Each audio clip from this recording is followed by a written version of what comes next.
Ya, chicos, ¿qué tal? Buenos días. Good morning. ¿Cómo están? ¿Qué tal, chicos? Que empezar la clase del día de hoy, curso de historia, para los que se olvidan. Hoy día vamos a trabajar historia del Perú. ¿Cómo están ahí todos? ¿Qué tal César? ¿Qué tal Gilbert? Diego, puros varones están saludando para concentrarnos en la clase y en todas las clases que van a tener el día de hoy, ¿verdad? Muy bien, entonces nosotros tenemos que ir empezando porque, como ustedes saben, el ciclo es demasiado rápido. Solamente tratamos de hacer un repaso, ya que lo vamos a ¿ya? Vamos a compartir la pantalla. Vamos a ver. ¿Qué tal, Ana? ¿Qué tal, Valerie? ¿Cómo están, chicas? Espero que bien esta mañana. Hoy día es 2 de febrero. También creo que ya no se juega carnavales, pero en mis tiempos sí se jugaba, ¿no? Y eran un mes muy, muy divertido, ¿no? Lleno de mucha alegría, de mucho calor. Bueno, vamos empezando, ¿no? Los dejo ahí en el chat para cualquier cosa, cualquier consulta y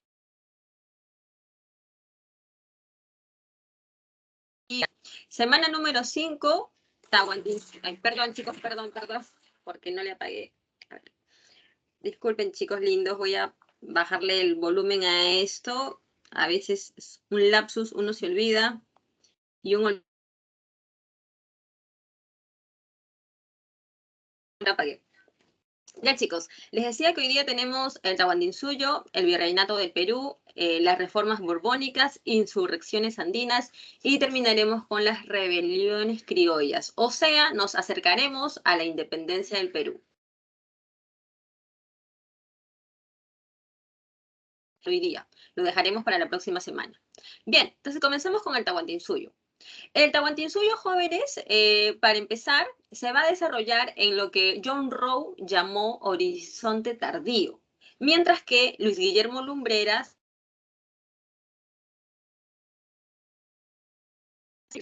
que nosotros hemos mencionado hace unas clases, ¿no?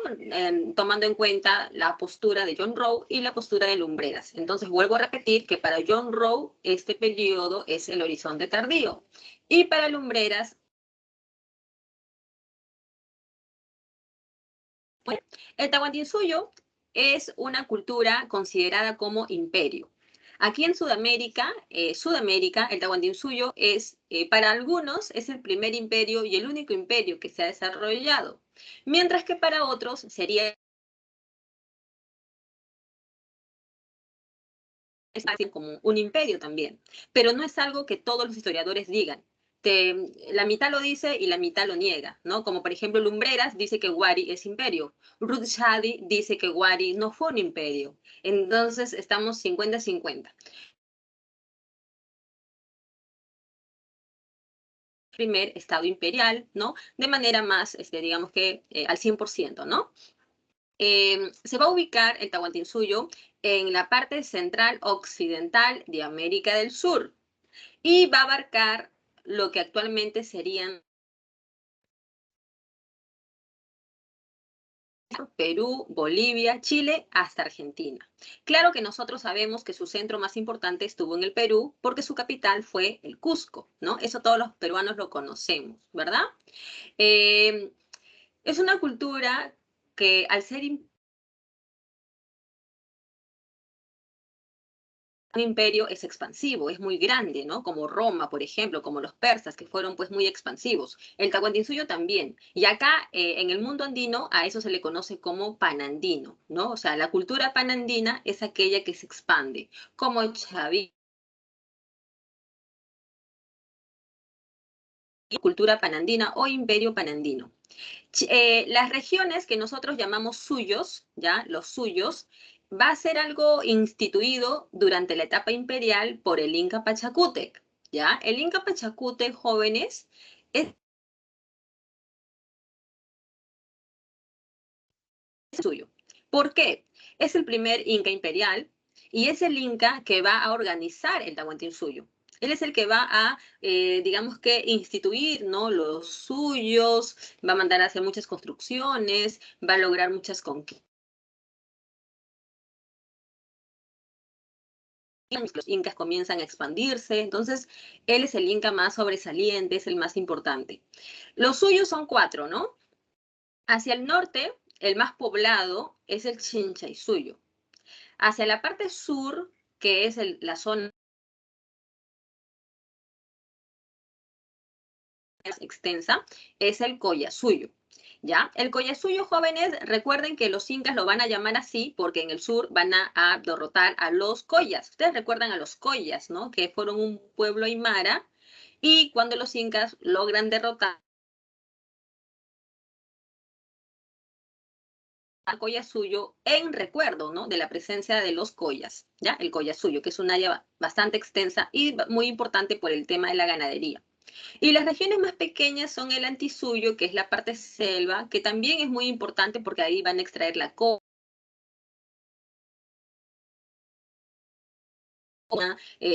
plumas también de muchas aves ahí exóticas para que los incas los utilicen en sus atuendos, ceremonias, ¿no? Entre otras cosas. Y hacia la costa tenemos el Contisuyo, que es la región más pequeñita, ¿ya? Eh, los límites por el norte, en Chile, la parte de la selva es el límite este y el Océano Pacífico fue su límite hacia el oeste.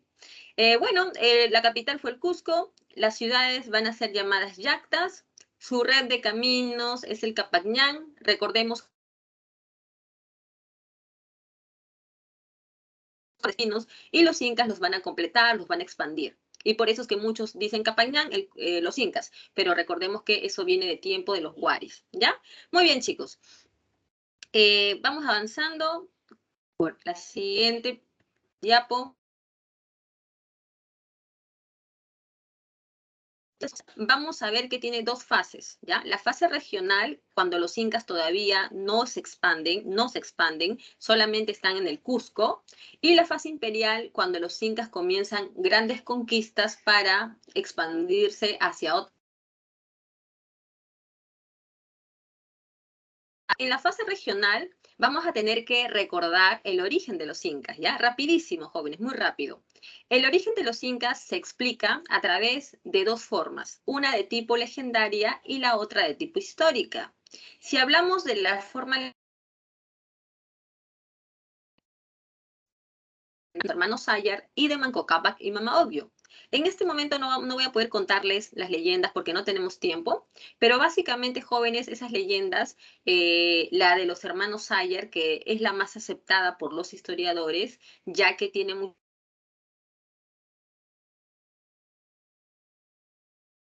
y ellos mismos la contaban, mientras que la leyenda de Manco Cápac y Mama Ocllo, eso tiene, pues, es una versión muy, digamos, con muchos matices de superioridad. Y los incas por el Inca Garcilaso de la Vega. Y como tú y yo sabemos, o de repente hemos escuchado decir, el Inca Garcilaso de la Vega nos trata de dar una visión muy, digamos que, muy perfeccionista de los incas. Algo que a los incas, eso está muy bien, somos orgullosos de nuestra cultura, pero otra cosa es que tú quieras pensar que ellos fueron perfectos, y eso no es así.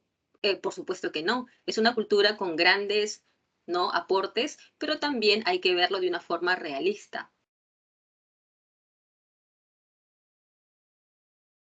Manco Cápac y Mama Ocllo como dos seres sobrenaturales, que hijos del dios Sol, y etcétera, etcétera, como que no es tan creíble esa versión. Mientras que lo de los hermanos Ayar, esa es una versión mucho más creíble y aceptada. ¿Ya? Entonces, se los comento para que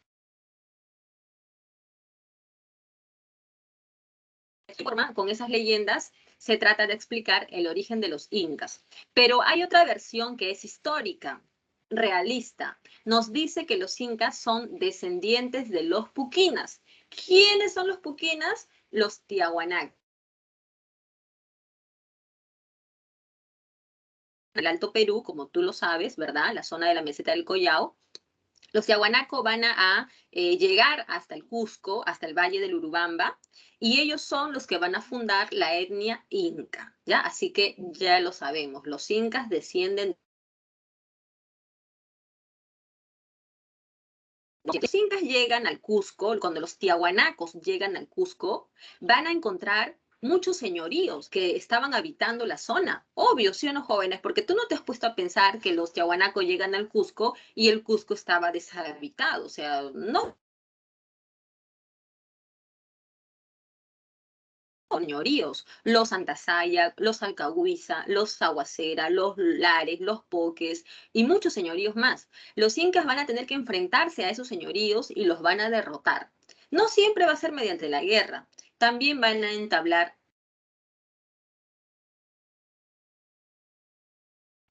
obviamente la guerra, ¿no? Entonces, con esos diferentes mecanismos, los incas van a lograr derrotar a esos señoríos y los incas se van a quedar con el dominio del Cusco. ¿Ya, jóvenes? Entonces, esta es la fase regional. En esta fase regional,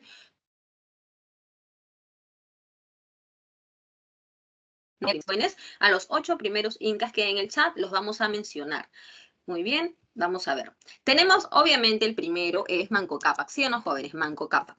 Luego, jóvenes, ¿a quién tenemos? A ver, sígueme con la hilación. Tenemos a Sinchirroca,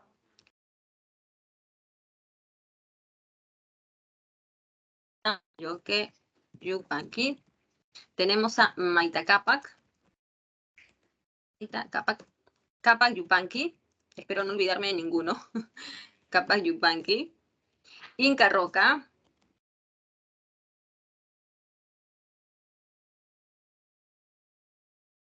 Huiracocha. A ver cuántos, 2, 3, 4, 5, 6. Ahí están, jóvenes. Ahí están los 8 primeros incas que son regionales, ¿ya? Desde Manco Cápac, que es el fundador, hasta Huiracocha. Manco Cápac, Manco Cápac y Mama Oglio, ¿no? De la leyenda.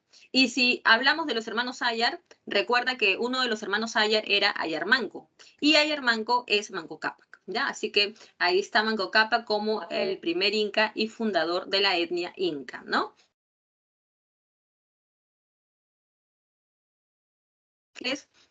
Y ahora pasaremos con nuestros incas imperiales. Pero esta parte del imperio, jóvenes, va a empezar cuando los incas derrotan a los chancas. Los chancas son un pueblo, eran un pueblo de la zona de Ayacucho, eran bastante guerreros,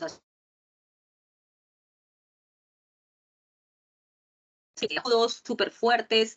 Entonces, los chancas van a entrar en rivalidad con los incas y en un primer momento los chancas van a van a derrotar a los incas. Quien estaba en ese momento como Zapa Inca era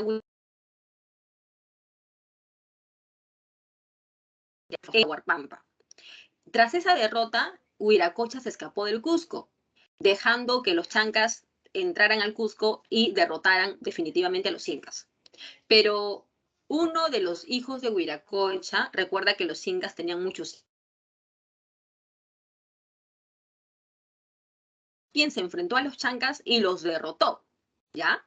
Ese jovencito se convierte en Pachacútec. No se llamaba Pachacútec, ¿eh? Se llamaba Cusi Yupanqui, pero se transforma, se cambia de nombre y se hace llamar Pachacútec después de derrotar el primer Inca imperial. Como les vuelvo a repetir, es el Inca más importante porque él es el organizador del Tahuantinsuyo. Estamos hablando de Pachacútec. Luego tenemos a su hijo Tupac Yupanqui, que va a continuar con las conquistas de su padre. Ya, acá aprovecho. En el Tahuantinsuyo existía un correinado. Un correinado porque el Inca gobernaba con su heredero, o sea, gobernaban juntos. El Inca ya sabía quién lo iba a heredar cuando muriera. Ese heredero era el a convertirse en Inca. Desde muy pequeño, joven, tenía que acompañar a su padre en las conquistas, en las guerras, para que pueda aprender. Entonces, en el incanato existía un correinado. El Zapa Inca gobernaba siempre junto a su heredero. En Panqui tenemos a Huayna Cápac, con el cual se logra la máxima expansión. Y cuando muere Huayna Cápac de viruela, recuerda que para ese momento ya estamos en el siglo XV, los españoles han llegado a Centroamérica, han traído enfermedades, la viruela, la gripe, la tifoidea, el sarampión, la sífilis, la gonorrea, etcétera, etcétera, ¿no? Muchas enfermedades, muchas, pero la viruela fue una de las que más mató acá a los indígenas. Y Huayna Cápac se enfermó y murió. ¿Quiénes van a quedar? Son muchísimos. Tiene dos de ellos, Huáscar y Atahualpa, son los que se van a disputar la corona. ¿Por qué, profesora? Por ambición, jóvenes. Y déjame decirte que esa ambición no viene exactamente de ellos. Esa ambición viene por parte de sus familias y las panacas eran las que se van a enfrentar por el poder. También déjame explicarte que esta no es la primera vez que va a ocurrir esto, no es la primera vez. Cada vez que se elegía a un nuevo Zapa Inca, las panacas entraban en rivalidad para que se escoja a uno. Ya estaba propuesto, ya había un heredero, ¿no? Que iba a ser el que se iba a nombrar, pero siempre las panacas entraban en esa rivalidad para poder tener el poder. Entonces, con esto te quiero decir que la guerra entre Atahualpa y Huáscar no es la única que hubo, no es la única. Imperio y ahí llegaron los españoles, pero no fue la única, porque siempre que se elegía al nuevo Inca, las panacas siempre entraban en rivalidad, ¿ya? A ver, chicos, me dicen que se entrecorta. A ver, confírmenme. Bueno, me dice Diana, pero a ver los demás qué dicen. Chicos, ya de repente fue un minuto o algo, me avisan. Ah, confirmas que, César, se entrecorta todo el rato, un momento, hace ratito, ahorita. ¿Por qué será, chicos? Voy entonces, voy a trasladar a ver si se mejora. Porque raro, estoy conectada, estoy cerca del internet. Ya, vamos a ver. A ver, voy a apagar la cámara para que no me muevan, no me vean cómo me estoy movilizando. Ya.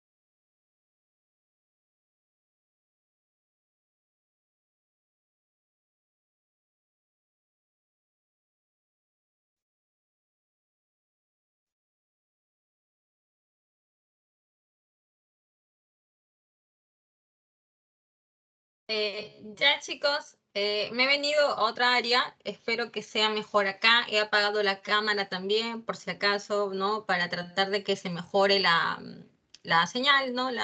Que se escuche bien.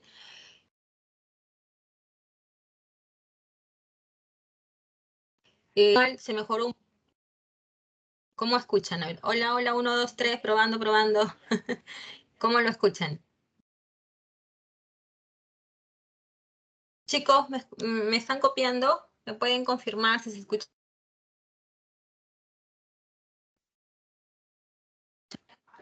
Ya, por ahí Natalia me dice que sí, me dicen que ya. Entonces vamos a continuar, chicos, así rapidito, ¿ya? Sí, tenemos que, como quien dice, sobrellevar estas cosas. Ya, entonces les estaba diciendo, a ver,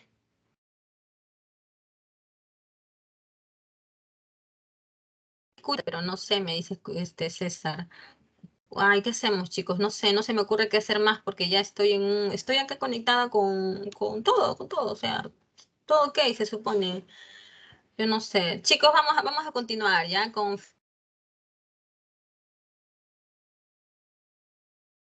sé qué más hacer porque ya estoy conectada al 100 con todas las cosas acá con el internet. Ya, vamos a tratar de continuar positivamente, ¿no? Ya. Entonces les estaba diciendo que esta guerra civil que hubo entre Huáscar y Atahualpa,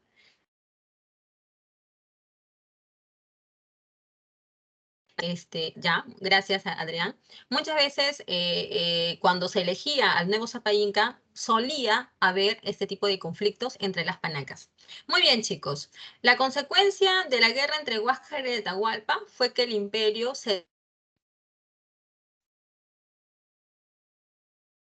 ¿Ya?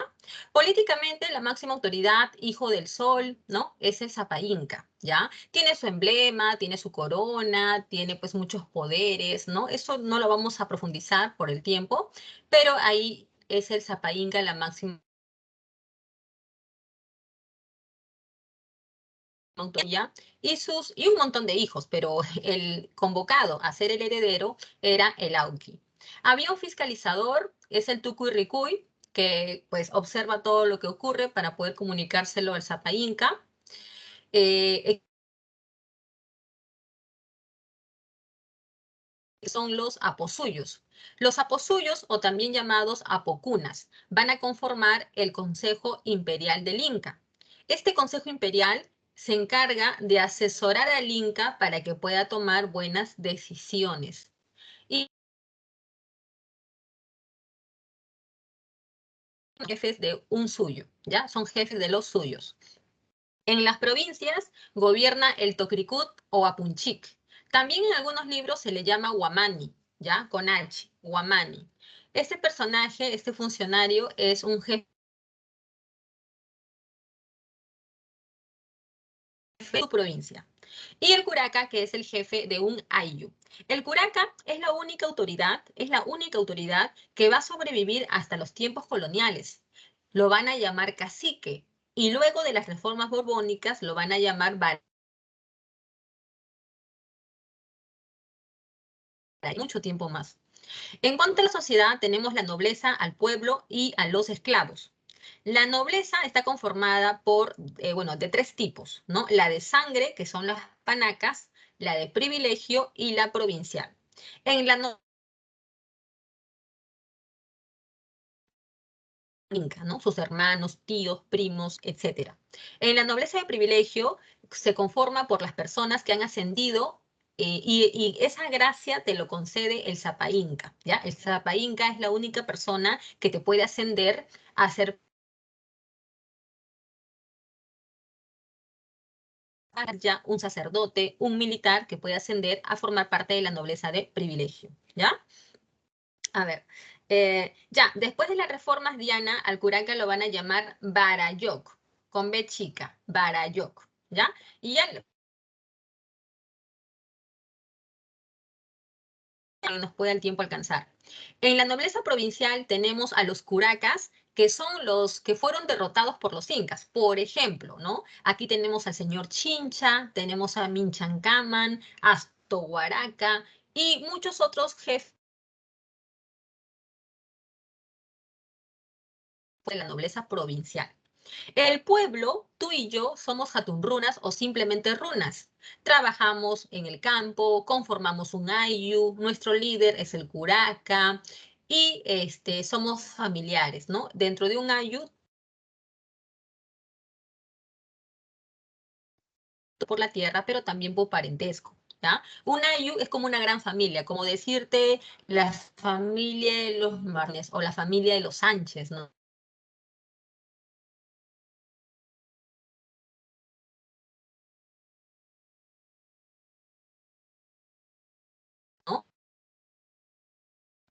Por ejemplo, si tú eres un jovencito,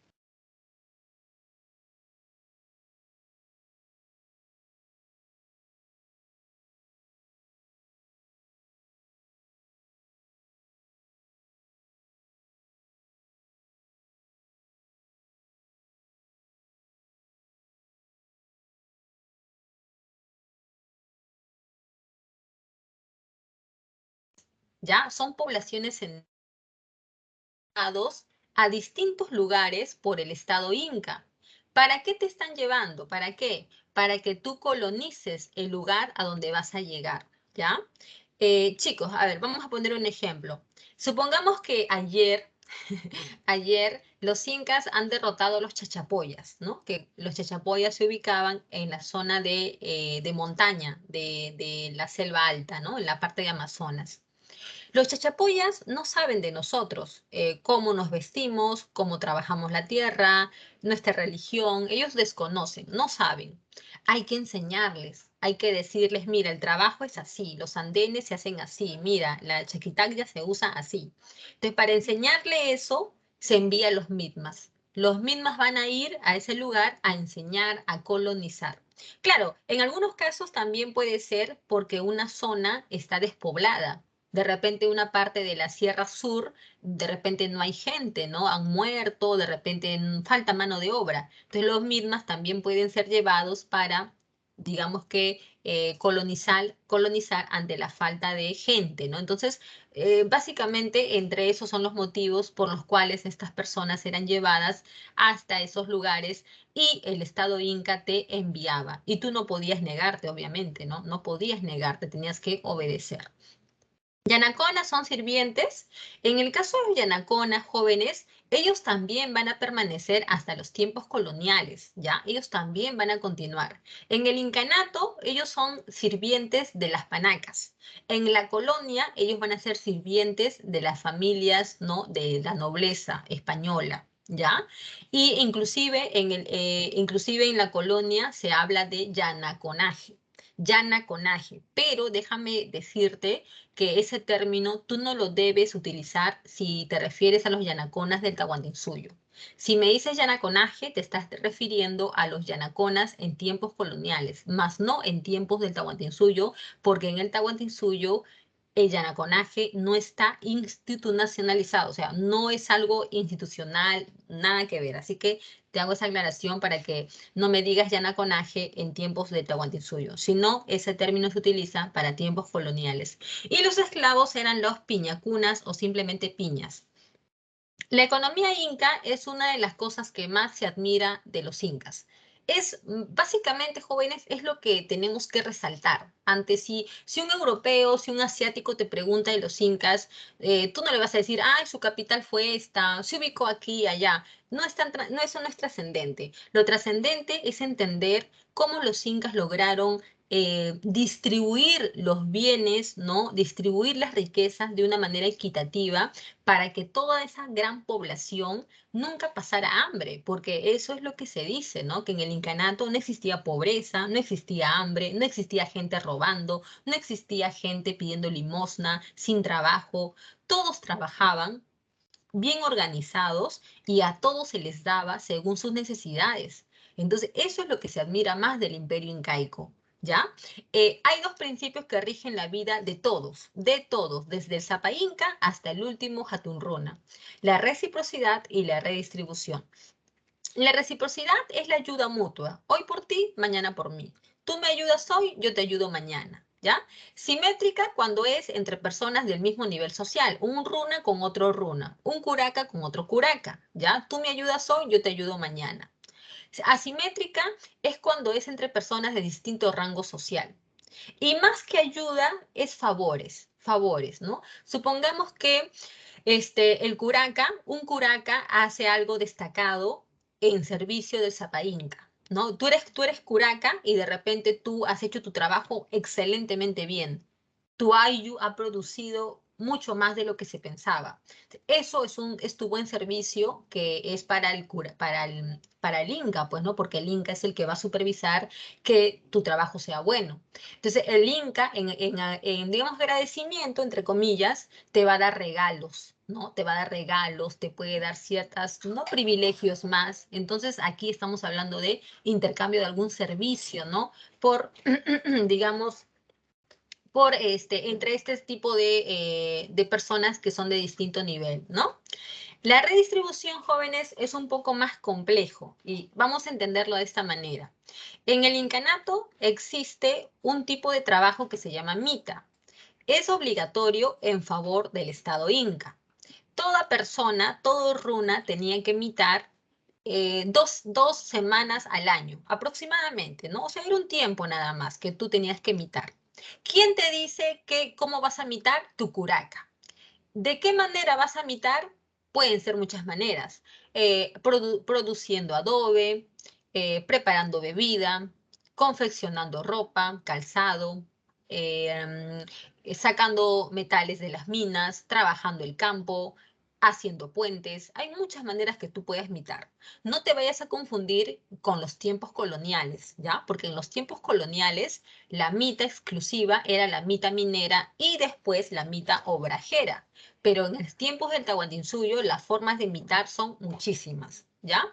Todo lo que se produzca a través de la mita, sea pues ropa, bebidas, armas, medicinas, todo lo que se produzca se va a guardar en unos grandes almacenes llamados colcas. Los colcas van a estar ubicados en las ciudades principales, como por ejemplo el Cusco. Los colcas tienen que estar llenos, repletos. ¿Por qué, profesora? Por tres cosas. Número uno, porque un colca más lleno, más repleto, simboliza el poder del Sapa Inca. Número dos, porque los Sapa Incas, cada vez que derrotaban a un nuevo pueblo, tenían que hacer regalos para poder consolidar esa alianza, ¿no?, que iba a haber con ese pueblo de ahí en adelante. Eso también, pues de repente nunca lo hemos escuchado, pero también, si los incas derrotaban un pueblo para poder, ¿no?, firmar la paz y estar bien, el Sapa Inca llevaba muchos regalos, ¿no? Mujeres, regalaba ropa, metales, ¿no? Muchas cosas. Y tercero y más importante, es que de ahí de los colcas, el Inca sacaba para redistribuir a los ayllus lo que les hace falta. Supongamos que nuestro ayllu, nosotros somos el ayllu de los qué, a ver, de los Ponce, ¿no? Somos el ayllu de los Ponce. Y a nosotros nos falta ropa porque mira, ha pasado ya un par de años y no nos han cambiado de atuendo. Nos falta ropa. Entonces, ¿a quién le pedimos eso? Al Estado Inca. El Estado Inca nos tiene que abastecer de ropa y también lo mismo pasa con los alimentos o con las medicinas, ¿no? Lo que nos falte se nos va a dar y más aún si es una etapa de emergencia, ¿no? De repente un terremoto, un huaico, más aún todavía se nos tiene que proveer hasta que todo se normalice. Entonces, ese es el principio de la redistribución que funcionaba a la perfección y es algo que hasta el día de hoy se admira porque al día de hoy hay gente rica y hay mucha gente pobre. Hay gente que se muere de hambre, que no tiene nada, y en el incanato, imagínate, hace 1000 años atrás, eso no existía, ¿no? Porque ellos eran tan superiores en su economía y porque nosotros no hemos logrado tener esa eficiencia en la distribución de la riqueza, ¿no? La economía, la ciencia de la economía habla de eso, pero sin más ni más, ¿no? O sea, solamente es teoría. Bueno, actividades económicas, la ganadería, ¿no? Van a criar camélidos, transporte, lana, alimento, textilería, el Agyaguasi. El Agyaguasi es la casa de las escogidas. Ahí en el Agyaguasi se educan las Agyas a cargo de las mamaconas. En el Agyaguasi, las Agyas aprenden a tejer telas para la nobleza, ¿ya? Para la nobleza. Muy bien. Vamos avanzando. ¿Qué más tenemos por acá? Ya, la agricultura es la principal actividad económica. Los incas van a utilizar muchas técnicas. Esas técnicas los incas no la van a crear. Los incas la van a tomar de las culturas anteriores. Los andenes, el control vertical, los camellones, los huachaques, los pozos, acueductos, canales, represas, etcétera, etcétera. Toda esa tecnología agrícola los incas no la inventaron, solamente la utilizaron de los pueblos que antes la habían utilizado. Lo que los incas sí podemos decir que hicieron es extender eso. Eso sí podemos decir. En el caso de los andenes, por ejemplo, los incas lo van a extender, ¿no? Para usarlo con una mayor eficiencia, pero no lo crearon. Tenlo muy en claro, los incas no crearon nada. En cuanto a las tierras, las que son para el Inca, de ahí se van a alimentar el Inca, las panacas y la nobleza, ¿ya? De estas tierras se alimentan, ¿no? El Inca, las panacas y la nobleza. De las tierras del sol es para el culto y también para los sacerdotes, ¿no? Ahora, ¿por qué para el culto? Porque número uno, hay que hacer ofrendas. A los diferentes dioses que los incas tienen, hay que hacerles ofrendas. Y número dos, porque los incas celebran muchas fiestas, ¿no? Y en esas fiestas se come y se bebe muchísimo. Son fiestas enormes, ¿ya? No es una fiesta donde vienen 100 personas, no. Son fiestas enormes donde se come, se bebe, se baila. Entonces, hay que tener disponible estas tierras para cultivar, para comida y bebida durante las fiestas, ¿no? Y las tierras del pueblo, el Sapsi es la tierra de todo el Ayllu, pero también cada runa tiene su propio pedazo de tierra. A este pedazo de tierra se le llama topo, ¿ya? No me preguntes por la extensión porque puede ser variable, digamos 1 hectárea más o menos o menos, ¿no? Pero es variable, ¿ya? Profesora, ¿cuándo me van a entregar mi topo? El topo te lo entregan cuando tú te casas, ¿ya? Cuando tú te casas. Ahora, pregunta, no sé si es una pregunta bueno, trivial o no, vamos a preguntar. Jóvenes, en el incanato, ¿se habrán casado jovencitos o un poco mayorcitos? ¿Tú qué dices? ¿Se casaban jóvenes o se casaban viejos? A ver, ¿qué me dicen en el chat, chicos? ¿Qué me dicen? ¿Se casaban jóvenes o no se casaban jóvenes en el incanato? Ah, Gilbert me dice que se hubiera casado joven, ¿no? Ahora, también tendríamos que aclarar a qué te refieres con joven, ¿no? Joven de 20 años, 25 años o joven de 12, 13, 14 años, ¿no? Claro, ya. Chicos, efectivamente, en el incanato los hacían casar muy jovencitos, 13, 14, 15 años, ya te tenías que estar casando, ¿ah? Por supuesto que sí. Una vez que te casabas, te entregaban tu tierra y tú podías comenzar a trabajar tu tierra y a producir. Al incanato lo que le interesa es que tú produzcas. Adrián, muy bien Adrián, de jóvenes. Al incanato lo que le interesa es que tú produzcas. Al incanato no le favorece que tú estés viejonazo con tu mamá y con tu papá en tu casa. No le interesa eso, al incanato no le favorece, sino que tú desde muy joven produzcas y para eso tienes que casarte, para que te entreguen tu topo. Al hombre, un topo. A la mujer, medio topo. Aunque esto podía variar por el número de hijos que ustedes tenían o porque quizá tu tierra no fuera muy fértil, ¿no? Eso podía variar y te podían dar un poco más. La mita, ya te lo expliqué, era un trabajo obligatorio que se hacía en forma de tributo para el Estado Inca. El AINI y la MINCA son trabajos colectivos. ¿Cuál es la diferencia?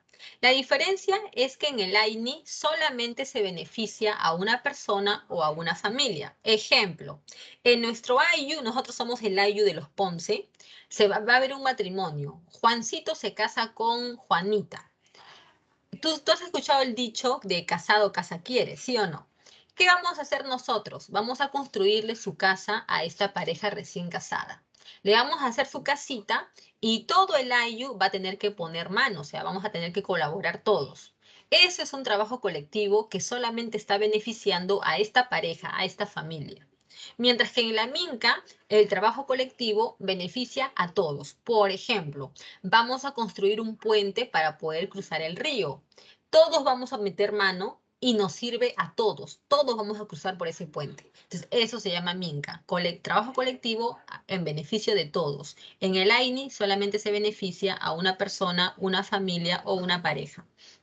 Chicos, lo de las manifestaciones culturales les voy a pedir por favor que ustedes ya lo lean con más calma.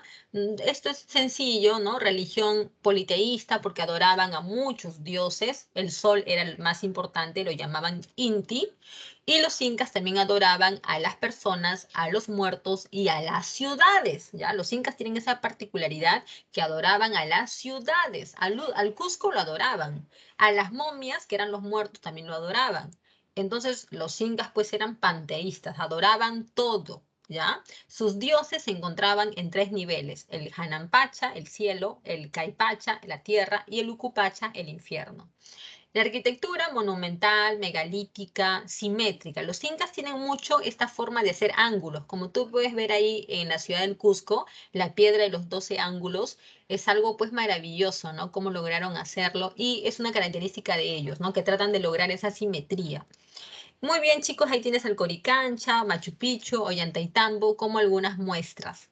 Textilería. La nobleza se viste con el tejido fino, que es el cumbi, y el pueblo con el tejido más tosco, más simple, que es abasca. ¿ya? Se sabe que habían zapaincas que se vestían de una forma que tú no te imaginas, ¿ah? Finísimos, ropa de lana de alpaca, incrustaciones de oro y de plata, cabello humano, cabello de murciélago, y eso era recontra nice, recontra pipiri nice, ¿no? O sea, cabello humano en tu ropa era lo súper fino. Así se vestían algunos zapaincas, ¿no? Y la educación se realizaba en el Yachayhuasi. El Yachayhuasi es la casa del saber, donde el maestro es el amauta, ¿no? Y básicamente se educa a la nobleza, ¿ya? Muy bien, chicos, vamos avanzando. Bien, entramos al virreinato ya. A ver, como ustedes saben, porque la semana pasada hemos estado estudiando también este tema, en el siglo XV se van a iniciar las exploraciones geográficas para encontrar nuevas rutas comerciales hacia el oriente, hacia la India particularmente, ¿no? Recuerda que en esos años, en el siglo XV, ayudó mucho los avances de la ciencia, como la cartografía, la elaboración de los primeros mapas que se llamaron portulanos, que lo hacían los italianos, y la perfección de muchos inventos como las carabelas, el astrolabio, la brújula, la ballestina, el sextante, entre otros más. ¿Ya? De los primeros que van a iniciar las exploraciones, tenemos a los portugueses y a los españoles.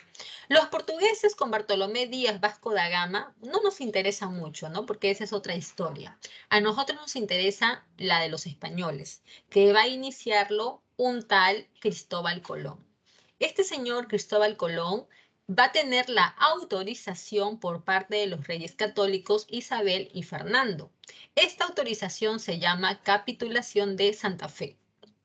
En esta capitulación, a Colón se le va a autorizar navegar hacia Occidente para dar la vuelta a la Tierra y aparecer por Oriente, porque eso fue exactamente lo que Colón explicó a los reyes católicos, que la Tierra no era plana, sino más bien redonda. Bueno, al día de hoy sabemos que la Tierra no es exactamente redonda, ¿no? Creo que la geodesia indica que la Tierra tiene forma geoide, ¿no? Achatada en los polos y ensanchada en el Ecuador. Pero bueno, al decir que es redonda, Colón estaba bastante cerca. Ahora, déjame decirte nada más, creo que antes les he mencionado esta trivial idea, pero hay gente que hasta el día de hoy piensa que la Tierra es plana, por si acaso te lo digo, ¿ah? Hay gente que dice que la Tierra no es redonda, que esa es una mentira. Es como la mentira del chupacabras o esas cosas, ¿no? O sea, que la Tierra es plana, dicen muchos. En fin. Chicos, Colón partió del puerto de Palos y en un mes aproximadamente, en su primer viaje, en su primer viaje llegó hasta las Antillas, ¿ya? ¿Qué me dicen por acá? Los terraplanistas, así es, San Alejandro, los terraplanistas, esos meros son los que dicen que la Tierra es plana. Ay, disculpen que un poquito me río, pero un poquito, ¿no? O sea, bueno, ya. Entonces, chicos, Colón descubre América el 12 de octubre de 1492 y después va a realizar 3 viajes más, ¿no? En esos viajes Colón funda la primera ciudad que en honor a la reina Isabel se va a llamar la Isabela. Colón va a explorar toda la zona de América Central, inclusive en su cuarto viaje, no, en su tercer viaje, Colón va a tocar tierra firme, ¿no? La parte de Venezuela. Bueno, chicos, al final de todo esto, Colón muere en España, nunca supo que había descubierto un nuevo continente, nunca lo pensó, él pensó que estaba en Asia, a nosotros nos llamó indios porque pensaba que estaba en la India, y pues nunca se le dio lo que se le había prometido, ¿no? Títulos, una gran riqueza, nunca se le dio nada. ¿Ya, jóvenes?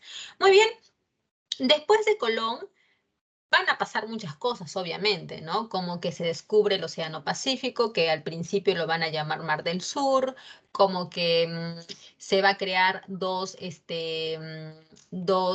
digamos, dos reinos acá en la parte de América Central, se van a crear dos reinos, ¿no? O sea, van a ocurrir varias cosas en ese tiempo, desde la llegada de Colón, pero nosotros nos vamos a saltar hasta lo que es el año 1524, más o menos, porque es la parte de la conquista del Tahuantinsuyo, ¿ya? Con la llegada de Francisco Pizarro. A ver, Francisco Pizarro, jóvenes, llegó hasta América como muchos otros más conquistadores. Igual, él llegó con las mismas ambiciones, ¿no? Y específicamente el lugar a donde va a llegar es Panamá, ¿no? Panamá. ¿Por qué Panamá? Porque para ese tiempo Panamá se había convertido en un centro de operaciones políticas. ¿Qué significa? Que si tú querías realizar alguna expedición hacia el norte o hacia el sur, el lugar donde tú vas a tener que partir es Panamá, porque es la única ciudad que estaba pues debidamente, digamos que colonizada por los españoles, existían autoridades, ¿no? De las cuales tú tenías que pedir la autorización. Entonces, el punto, ¿no? Era Panamá. Ahí en Panamá, Pizarro se conoce con Almagro y con Luque y deciden crear la empresa de Levante, ¿no? La empresa de Panamá. O sea, van a crear una empresa para conquistar el Tahuantinsuyo. Hasta ese momento, la existencia del Tahuantinsuyo no estaba confirmado, solamente eran rumores por parte de la gente, ¿no? Que hacia el sur había un reino rico en oro y plata. Solamente eran especulaciones, pero nada confirmado, ¿ya? ¿Qué más? A ver, hay que tomar en cuenta también, jóvenes, que cuando Pizarro hace su primer viaje, fracasa totalmente, no consigue nada. Al contrario, pierde mucho, pierde hombres, gastos y Almagro pierde un ojo, ¿no? Se queda tuerto. Entonces, el primer viaje es un fracaso total. Para el segundo viaje, Pizarro va a tener el apoyo de un piloto llamado Bartolomé Ruiz. Este personaje es importante. ¿Por qué? Porque Bartolomé Ruiz, cuando estaba avanzando, ¿no? Frente a las costas de Tumbes, más o menos, Bartolomé Ruiz divisa una balsa de indios, tayanes. Cuando conversa con estos indios, recibe la confirmación de que el Tahuantinsuyo sí existía. O sea, estos indios chismosos se fueron, ¿no?, de habladores y le dijeron a Bartolomé Ruiz que el Tahuantinsuyo sí existía. Al sur hay un reino rico en oro y plata. Y eso significa la confirmación de la existencia del Tahuantinsuyo. Mientras eso ocurría con Bartolomé Ruiz en el segundo viaje, Pizarro y Almagro la pasaban muy mal en las playas del Ecuador, en las playas, ¿no?, de lo que se conoce como en la isla del Gallo, donde va a ocurrir el incidente, donde los hombres quisieron no tirar la toalla, pero bueno, es un incidente nada más, jóvenes, ¿no? Lo que va a ocurrir en esta isla, que no tenemos mucho tiempo para contarlo, pero sí te puedo decir que aquellos 13 hombres que decidieron quedarse con Pizarro, más adelante van a recibir títulos y beneficios, ¿no? Por esa valentía que van a mostrar en ese momento. Muy bien, chicos. Después del segundo viaje, que ocurrió lo del gallo y que fue la confirmación de Tahuantinsuyo, los socios se van a reunir en Panamá y van a decidir ir a España a pedir la autorización. Pizarro va a viajar solo, llevando regalos y también indios traductores, ¿no? Martinillo, Felipillo, Juanillo van a ir con Pizarro en este viaje a España. Y en España, Pizarro se entrevista con la reina Isabel de Portugal. Pregunta en el chat, vamos a preguntar. La reina Isabel de Portugal, ¿esposa de quién era? A ver, jóvenes, díganme, ¿de quién es esposa la reina Isabel de Portugal? ¿De repente de Felipe II? ¿De repente de Felipe el Hermoso? ¿De Fernando de Aragón? ¿De quién es De Carlos esposa? primero. Muy bien, excelente, chicos. Ya es esposa de... Un ratito, chicos, espérenme que voy a conectar una cosita, un ratito.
Ya, chicos, y ya estoy acá otra vez. Efectivamente, gracias por la respuesta.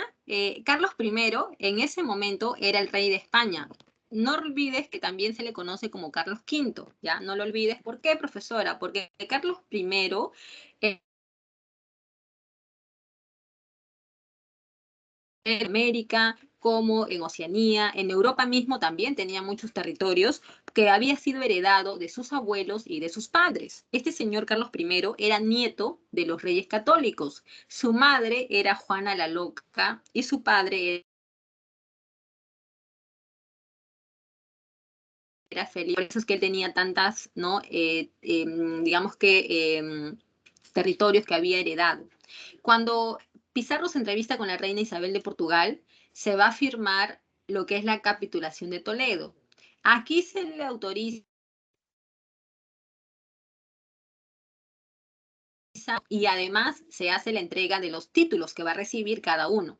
A Pizarro se le da un sueldo bastante alto y varios títulos, ¿no? Adelantado, alguacil mayor, capitán general, gobernador, mientras que a Almagro solamente el título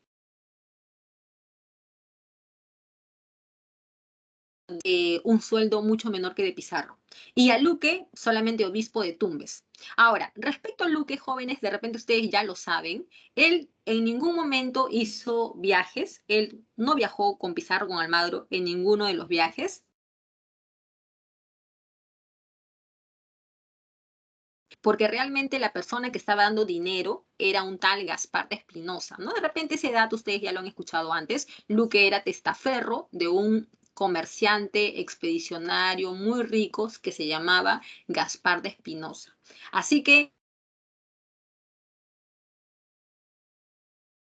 hoy en día tú puedes aumentarle el cuarto socio, que era Gaspar de Espinosa, e inclusive me puedes mencionar a Pedro Arias Dávila como parte también de esta empresa. ¿Quién era Pedro Arias Dávila? Era el gobernador de Panamá para que puedan hacer el primer y el segundo viaje, ¿no? Como gobernador de Panamá, Pedro Arias Dávila tenía esa potestad, ¿no? De autorizar o no los viajes expedicionarios. Ya, aparte que Pedro Arias Dávila era amigo de Pizarro, era muy amigo y de cariño le decían,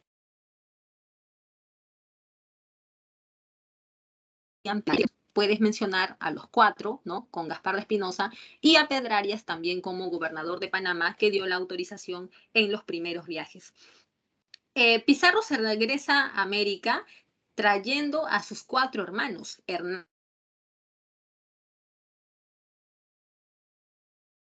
Este dato es importante porque recuerda que uno de ellos, Gonzalo Pizarro, es el que va a realizar las guerras de los encomenderos, ¿ya?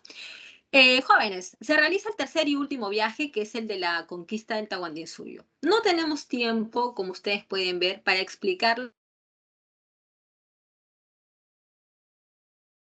pero sí podemos hacer un pequeño resumen, ¿no? De los errores que cometimos nosotros. Atahualpa bajó a la plaza sin su ejército. Profesora, ¿por qué hizo eso? Porque se confió, pues, se confió totalmente. Eh, no sé, César, ¿a qué dato te refieres? A ver, creo que te refieres a lo que dije de que Pizarro regresó a América con sus cuatro hermanos, ¿no? Con Martín de Alcántara, con Juan, con Gonzalo y con Hernando. El más sobresaliente es Gonzalo. Gonzalo, ¿por qué? Porque él es el que va a liderar la guerra de los encomenderos, que lo vamos a ver dentro de un ratito. Y Juan y Hernando y Martín también van a participar de varias guerras que van a haber acá en el bueno, ¿no? Cuando los españoles conquistan el actuaciones, pero Gonzalo Pizarro es el más destacado. Ahora, les estaba diciendo por qué el Inca Atahualpa bajó a la plaza de Cajamarca sin su ejército. ¿Por qué? Y ahí viene, jóvenes, algo que tú no le puedes criticar al Zapa Inca, pues. Los Zapa Incas,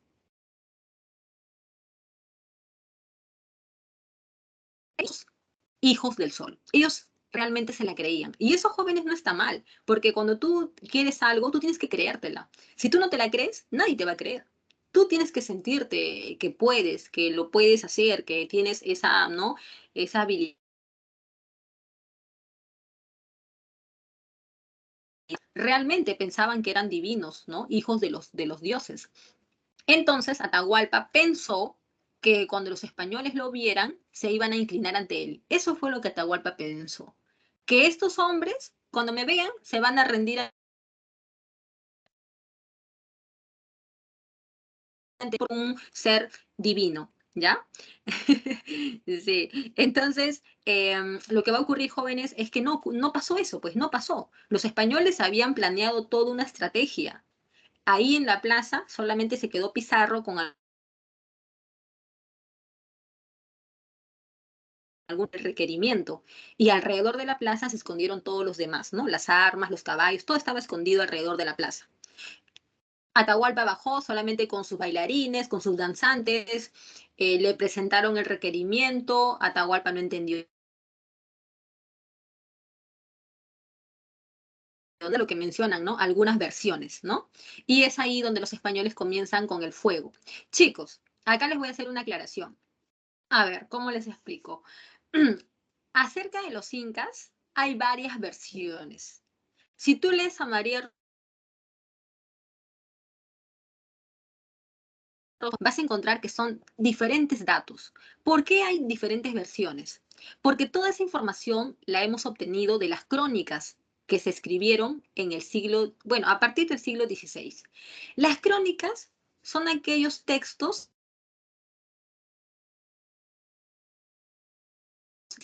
Los cronistas son aquellas personas que primero fueron españoles, luego también van a haber mestizos y también van a haber indígenas, ¿ya? Pero estos cronistas son las personas que comenzaron a escribir acerca de cómo era la vida acá en el Tahuantinsuyo.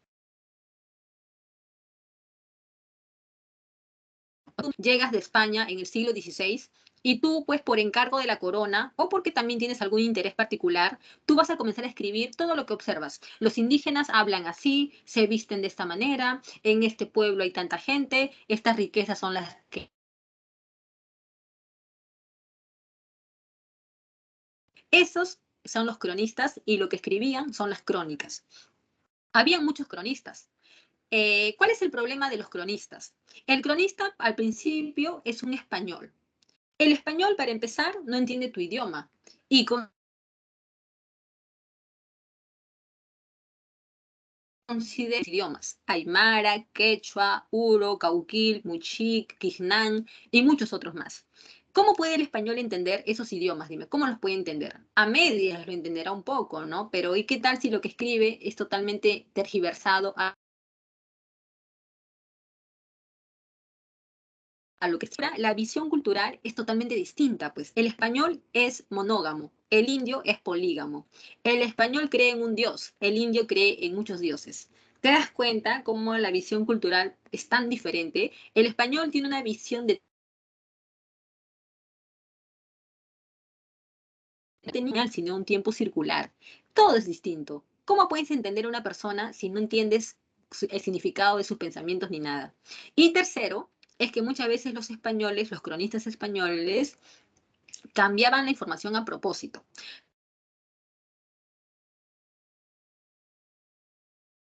Y el rey de España te está pidiendo un informe de todas las cosas que están ocurriendo acá en América. En ese informe, tú vas a escribir cosas que te convengan o que no te convengan. Profesora, obviamente voy a escribir cosas que me convengan, que me beneficien. Tú en tu informe altísimo, queridísimo rey de España. Aquí en América estamos matando un montón de indios, estamos torturando, hemos saqueado. Tú no vas a poner eso, que es la verdad. Tú vas a tener que poner ahí tu cuota de mentira, cambiar este dato, cambiar por acá. Entonces, estás cambiando toda la información. Y por esos motivos, joven,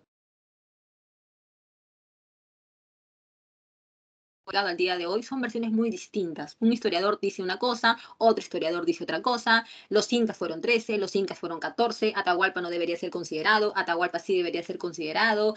Entonces, es por eso que las versiones cambian. Ese día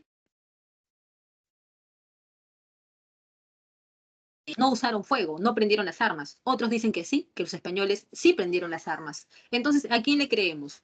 Lo único que podemos decir y lo que sabemos es que efectivamente el Inca Atahualpa fue tomado prisionero.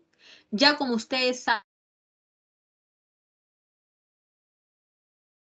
El Inca Atahualpa va a ofrecer un rescate, los 2 cuartos de plata, 1 cuarto de oro, ¿no? Finalmente lo van a enjuiciar y lo van a encontrar culpable. Al Inca Atahualpa lo van a encontrar culpable de polígamo, fratricida, ¿no?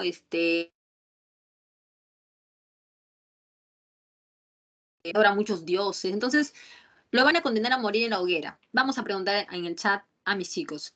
Chicos, el Inca Atahualpa no quiso morir en la hoguera. ¿Por qué? ¿Por qué no habrá querido morir en la hoguera el Inca Atahualpa? ¿Qué me dicen ustedes en el chat?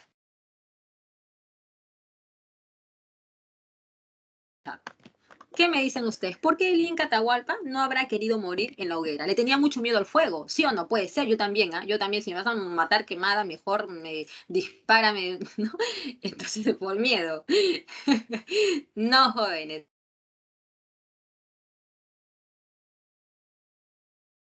No, por ahí Gilbert me está acercando con una respuesta que está por ahí, que está relacionada. Chicos, cuando los zapallincas morían, se tenía que preservar su cuerpo para que tenga una momia. Me dejo entender. Todos zapallincas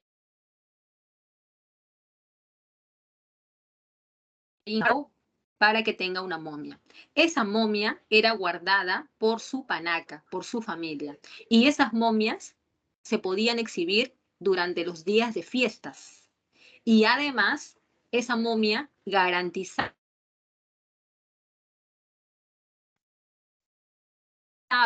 ¿te das cuenta? Entonces, eso es lo que ocurría. Si al Inca Atahualpa lo quemaban vivo, no iba a tener momia. Y de esa manera no iba a poder preservar su imagen, su recuerdo eternamente.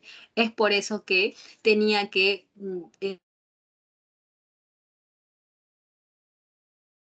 dice Adrián, ellos creían en la vida después de la muerte. Efectivamente, jóvenes, los incas creían en la vida después de la muerte, ¿no? Entonces, moría en la hoguera, no iba a tener un cuerpo físico, ¿no? Como dice Adrián, entonces el Inca Atahualpa prefirió bautizarse porque lo van a bautizar. La técnica del garrote, ¿no? Con el garrote muere nuestro Inca Atahualpa, año 1533. Consecuencia, se destruye el imperio incaico, hay un colapso demográfico. El 90% de la población indígena va a morir en esos años. Bueno,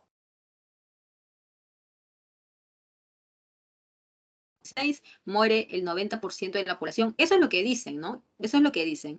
Motivos, las enfermedades, las guerras, el hambre, la explotación en las minas, entre otros más. Y la aculturación y mestizaje, que bueno, ustedes lo entienden, ¿verdad? Indio con un blanco y aculturación porque vamos a recibir, vamos a adoptar la cultura occidental, ¿no? Muy bien, vamos con las guerras civiles. Después que los españoles ejecutaron a Atahualpa, van a marchar al Cusco. Primero van a pasar por Jauja, que la van a fundar como la primera capital del Perú. En Jauja va a morir envenenado Tupac Hualpa. Profesora, ¿quién es Tupac Hualpa? Tupac Hualpa fue un inca títere elegido por los españoles para que los ayude a ellos, ¿no? En, pues, digamos que en sus planes, ¿no? O sea, si tú matas al Inca Atahualpa, el pueblo se te va a venir encima. ¿Qué es lo que puedes hacer para mitigar eso? Que haya poder todavía, ¿no? Por parte de un representante, ¿no? De ellos mismos. Entonces, de esa manera vas a poder contener las cosas por más tiempo. Entonces, los españoles, muy astutos, elegían a este Inca títere, Tupac Hualpa. Tupac Hualpa, no se sabe por qué, cómo, muere, y los españoles van a elegir a otro Inca títere, que va a ser Manco Inca, ¿ya? Finalmente los españoles llegan al Cusco, saquearon todo, saquearon las tumbas, las casas, las iglesias,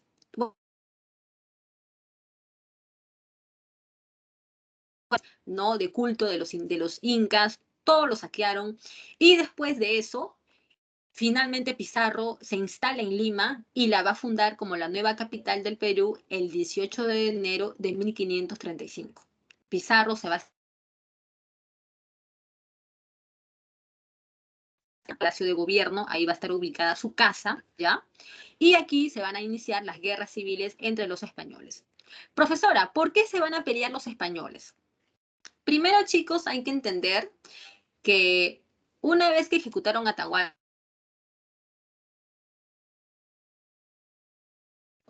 el botín, jóvenes, es todo lo que ellos van a poder saquear, ¿no? Oro, plata, ¿no? Todo lo que van a poder saquear es el botín que ellos se van a repartir. Pero no que eso no queda ahí, porque una vez que ya saquearon todo y que, por cierto, ¿no? Ellos van a comenzar a repartirse las tierras, los pueblos de los indígenas. Esto es lo que se conoce como las encomiendas, ¿no? Los pueblos de indígenas. Acá va a haber un problema. ¿Por qué? Porque el reparto va a ser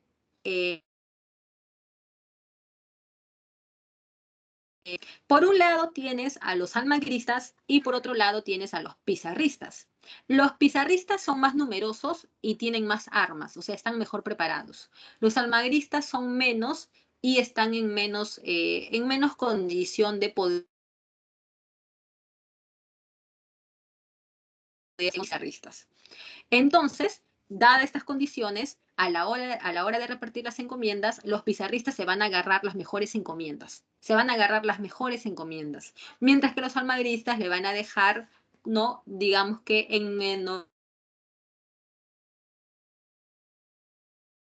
Eso va a generar un conflicto entre ellos, entre pizarristas y almagristas, que se van a pelear por el reparto de las encomiendas. Jóvenes, hay que entender que en ese entonces tener encomiendas era tener riqueza. Encomiendas que podía tener. Recuerda que al español no le gusta trabajar en nada. El español solamente quiere mandar, solamente quiere dirigir, gobernar, no le gusta ensuciarse la mano. ¿No? Entonces, para el español conquistador, sea almagrista o pizarrista, de poder y de riqueza. Entonces, ellos se van a pelear por eso, mientras que Almagro y Pizarro, tus conquistadores, ellos se van a pelear por la posesión del Cusco y por lo que fue la capitulación de Toledo, donde Almagro. Los jóvenes solamente te lo voy a dejar mencionado, ya no te voy a poder explicar los detalles de cómo fue esa rivalidad, pero pues de manera concreta se van a pelear por tener el Cusco, ¿no? Que era un lugar muy importante porque recuerda que fue la capital del Tahuantinsuyo por mucho tiempo. Y una de las ciudades más importantes del Perú, ¿no? Lima, Cusco, Trujillo y Arequipa son las ciudades más importantes del Perú, ¿no? Bueno, te dejo por ahí ese dato por si no lo habías leído antes. Chicos, van a haber guerras, van a haber varias, pero la definitiva y la última, Almagro y Pizarro no pelearon. Almagro era tuerto, enfermo y Pizarro era muy viejo. Solamente pelearon los pizarristas y los almagristas y ganaron los pizarristas. Ganaron los pizarristas. Los almagristas tuvieron que escapar, tuvieron que esconder, lo ejecutaron. Luego de la muerte de Almagro, aparece su hijo, un mestizo, ¿ah? Un mestizo, dicen que lo tuvo con una india de Nicaragua. A este jovencito lo vamos a llamar el mozo, ¿ya? El mozo. Y a Almagro, a Diego de Almagro.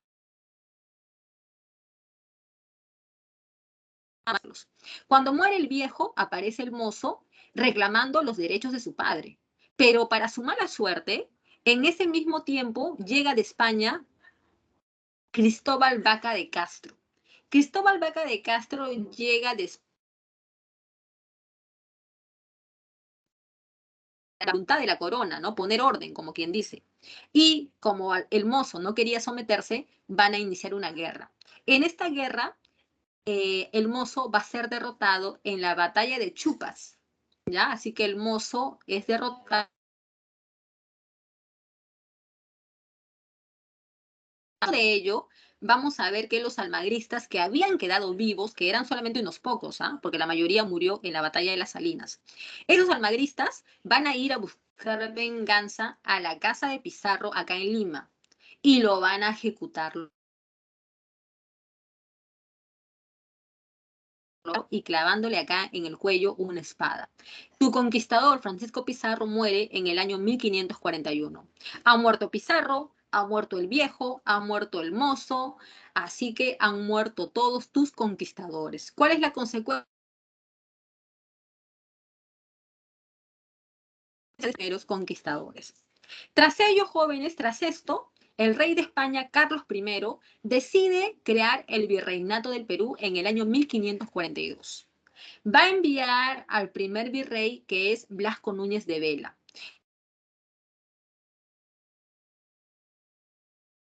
Traer las leyes nuevas. ¿Qué son las leyes nuevas? Son un conjunto de disposiciones emitidos por el rey de España para que se cumplan acá en América. Son muchas disposiciones, pero nosotros vamos a hacer énfasis en una o dos que nos interesan. Que las leyes nuevas van a disminuir el poder de los encomenderos. ¿Cómo así, profesora? En ese momento, acá en América, los encomenderos son los que tienen poder, son los que mandan, son muy poderosos. ¿Qué vamos a hacer? Vamos a quitarles poder. ¿De qué manera? Ya pueden seguir repartiéndose encomiendas, ya no lo pueden hacer. Número dos, las encomiendas que ustedes tienen, cuando ustedes se mueran, esa encomienda no va a pasar a sus hijos, ¿ah? Por si ustedes están pensando en que mi hijo va a heredar, te equivocaste, porque tú te mueres y es española, vea qué hace con esa encomienda. Y número tres, no puedes explotar al indio. El indio no es tu propiedad, no es tu esclavo. El indio es súbdito del rey de España. Por lo tanto, el indio solamente le debe lealtad. Desde ahora no lo puedes explotar, no lo puedes no manejar como si fuera tu sirviente personal. Estas disposiciones, entre otras más, no van a ser aceptadas por los encomenderos y ellos se van a rebelar y van a elegir como líder a Gonzalo Pizarro.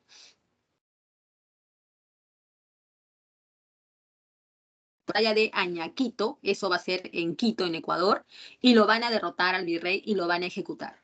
Cuando el rey de España se entera de la muerte de su virrey, va a enviar a un representante con muchos poderes, ¿no? Este señor es la Gasca, va a llegar al Perú como representante del rey, como inquisidor, ¿no? Y se va a enfrentar a los encomenderos. Va a utilizar una estrategia muy, pero muy adecuada. Esta estrategia es pedir el apoyo de, mira, si ustedes me ayudan a mí y a cambio yo les voy a entregar nuevas encomiendas. Los encomenderos, que eran muy ambiciosos, aceptaron la propuesta de la Gasca y traicionaron a Gonzalo Pizarro. Se va a dar la batalla de Jaque, derrotado. ¿Ya, jóvenes? Tras esa derrota, podemos ver que acaba la guerra de los encomenderos y se establece definitivamente el sistema virreinal. La Gasca no pudo cumplir con su promesa de repartir nuevas encomiendas,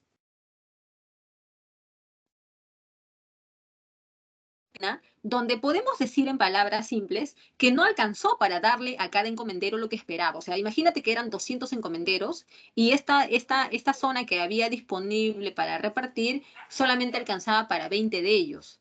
Entonces,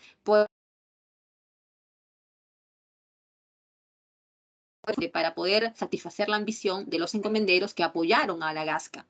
Entonces, jóvenes, este reparto de la guainarina y la suspensión del servicio personal que los indígenas cumplían en favor de los encomenderos es lo que va a originar la guerra de los insatisfechos. Encomenderos pobres son aquellos que han perdido sus encomiendas, son aquellos que ayudaron a la Gasca y no se les dio nada, y pues ellos son los que van a reclamar. Su líder es un tal Hernández Girón, que va a ser derrotado por la audiencia en la batalla de Pucará. Que cuando el virrey está ausente, la institución que lo puede reemplazar temporalmente es la Audiencia de Lima. ¿Ya, jóvenes? Muy bien. Dejemos la guerra de los españoles y vamos con la resistencia andina. Esa resistencia andina, jóvenes,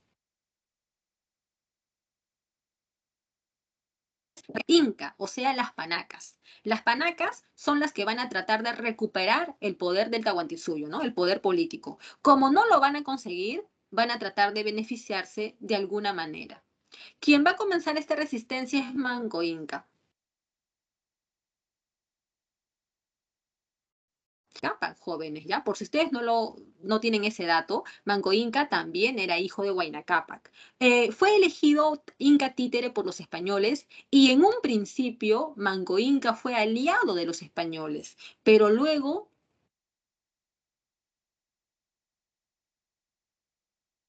lo utilizaban y es más, lo humillaban y se burlaban de él. Manco Inca va a rodear Lima y el Cusco y va a tener algunas victorias, pero finalmente va a ser derrotado porque una vez más los españoles van a recibir a los incas, ¿no? Profesora, ¿cuáles son las etnias enemigas de los incas? Tienes a los chachas, tienes a los tumpis, tienes a los tayanes, tienes a los chimú, tienes a los huancas y muchos otros más jóvenes que tanto cuando derrotaron a Atahualpa como ahora que derrotan a los españoles, ¿ya? Manco Inca va a tener que trasladar su rebelión a una ciudad del Cusco que se llama Vilcabamba y pues ahí va a encontrar muerte. ¿Cómo murió Manco Inca? Manco Inca había hecho amistad con los almagristas. Cuando los almagristas, varios de los almagristas van a buscar refugio con Manco Inca y Manco Inca confiado los va a apoyar y los va a recibir. Los almagristas lo van a traicionar y lo van a matar, ¿no? Digamos que a traición, ¿ya jóvenes? Así que Manco Inca. Quienes van a continuar la rebelión son sus hijos. Primero Sairi Tupac, luego Titu Cusi Yupanqui y finalmente Tupac Amaru primero. En el caso de Sairi Tupac, él va a rendirse y va a reconocer al rey Felipe II como tierra en Yucay, ¿no? Un peso de tierra es una encomienda. Jóvenes, para este momento Felipe II era el nuevo rey de España, ¿ya? Desde el año 1556 Felipe II es el nuevo rey de España. Luego Titu Cusi Yupanqui va a continuar con la va a firmar la paz de Acobamba a cambio de que lo consideren, de que lo reconozcan como rey de Vilcabamba. Imagínate, ¿no? Por ese pequeño título como rey de Vilcabamba, lo va a aceptar, ¿no? Firmar la paz. Después, Titu Cusi Yupanqui muere, ¿ah? En fin, más años después, porque Tupac Amaru primero todavía era niño, así que pasaron varios años para que pueda convertirse, ¿no? en adulto, Tupac Amaru va a continuar con la resistencia. Digamos, jóvenes, que Tupac Amaru fue el más resaltante por comprar, pero sí va a resultar derrotado ante el virrey Francisco Álvarez de Toledo, el virrey más poderoso e importante de todo el virreinato, ¿ya? Tupac Amaru primero fue derrotado y su muerte fue bastante sangrienta en distintas partes del Cusco. Bueno, chicos, Tupac Amaru fue el último inca de sangre real, ¿ya? De sangre legítima, porque ya Tupac Amaru II, pues nada que ver, ¿no? Como tú sabes, Tupac Amaru II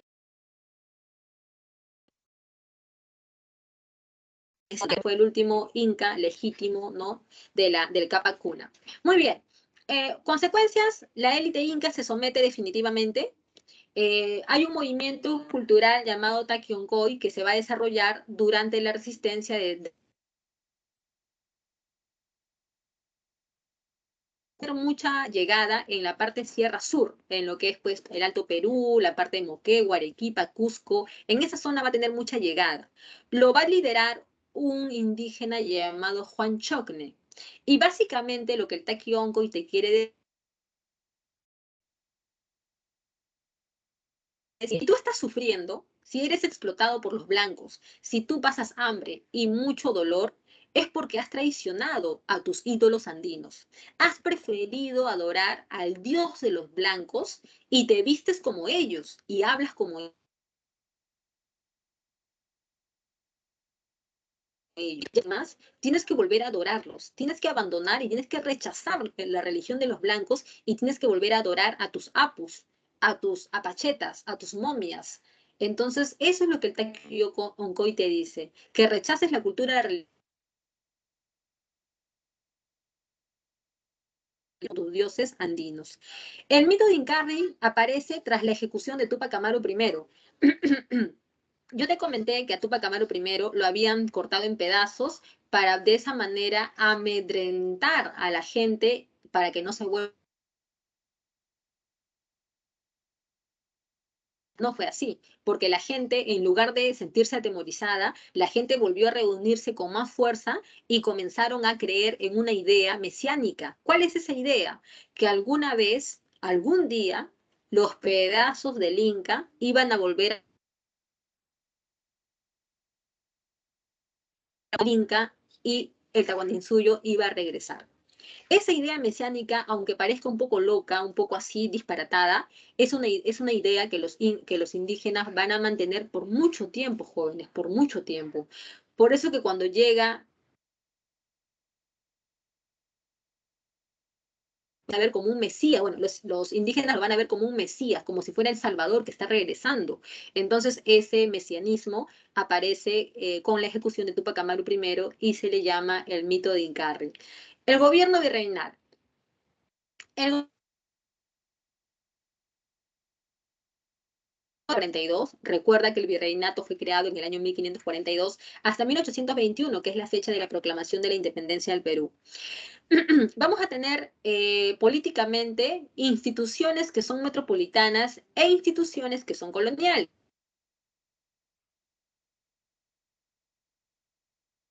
Tenemos a dos, al rey y al Real y Supremo Consejo de Indias. El rey es la máxima autoridad, ¿no? Es que gobierna todo. Son dos dinastías que van a gobernar, los reyes Habsburgo y los reyes Borbones. Sus disposiciones del rey se llama el regio patronato, que tiene que ver con la iglesia, ¿no? Tiene que ver con el poder que tiene el rey por encima de la iglesia.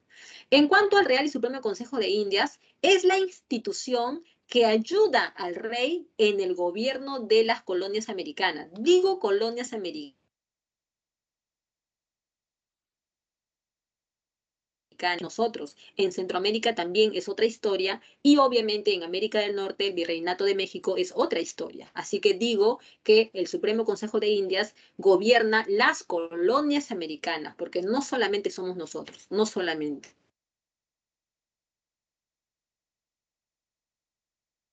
Elige a los funcionarios, oidores, intendentes, corregidores, ¿no?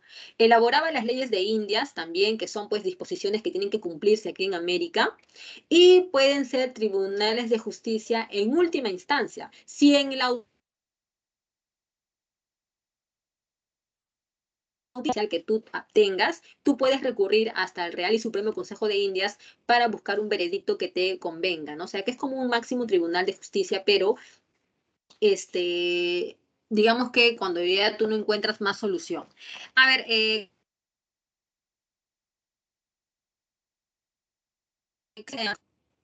dicen que se entrecorta, no sé, a ver, dígame, porque como les dije hace ratito, tengo todo.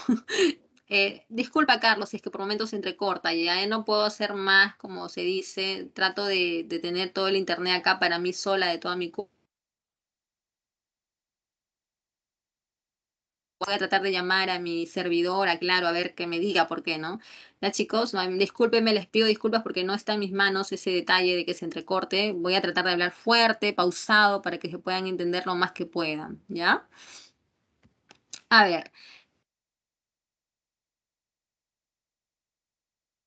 ya, de todos los virreyes, que fueron 40, el quinto virrey, Francisco de Toledo, fue el más importante. ¿Por qué? Porque todo lo que tú vas a ver del virreinato va a ser creado por él, ¿no? Las reducciones, la llegada de la Santa Inquisición, la organización de la Universidad San Marcos, todo es obra de Francisco de Toledo. Es el virrey más importante que va a reorganizar el virreinato para fortalecer el poder de la corona española. ¿Ya, jóvenes?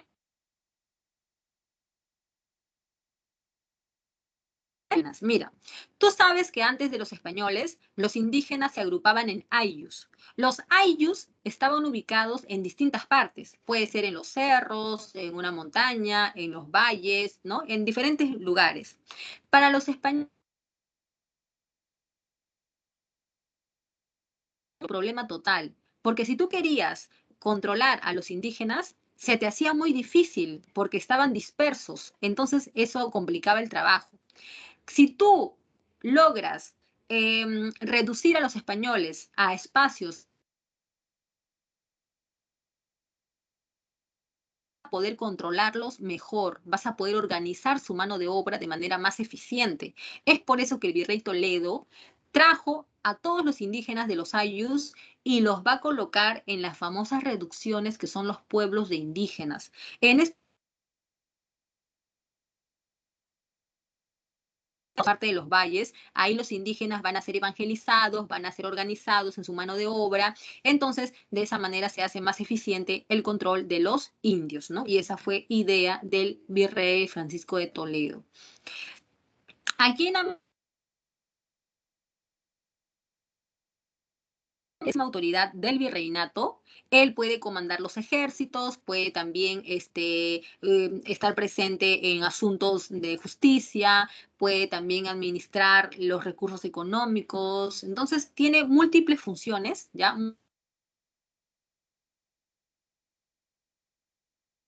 Muy leal al rey de España. Dicen que en algunos casos es familia del propio rey, o sea, su primo, puede ser un hermano, una persona muy cercana al rey, ¿ya? Es el virrey. La audiencia, que van a ser 7 aquí en América,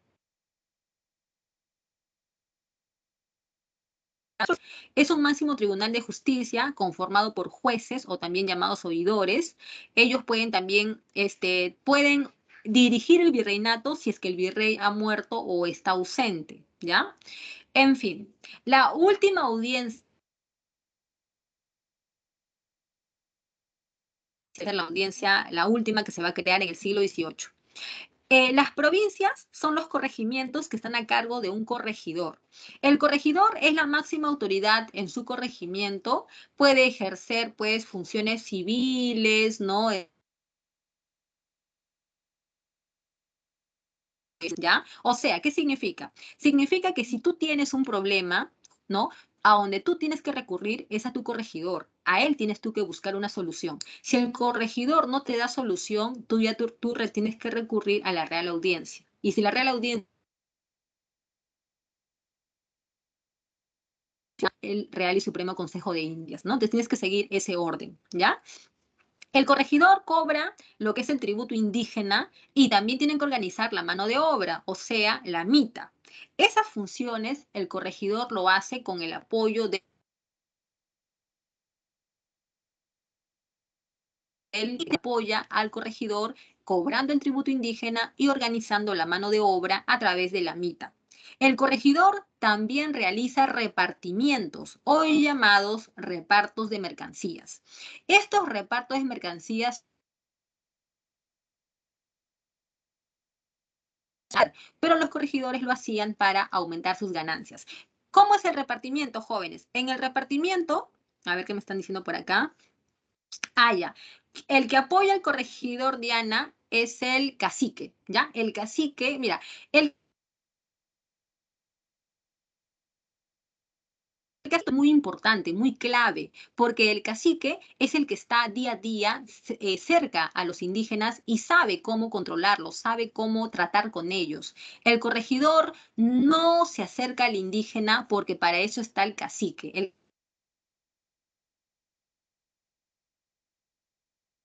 Y entre las autoridades coloniales, que pues el corregidor es la más, ¿no? La autoridad más cercana, ¿no? Entonces el cacique es el que hace el trabajo de ayudar al corregidor para cobrar el tributo y para organizar la mita. Eh,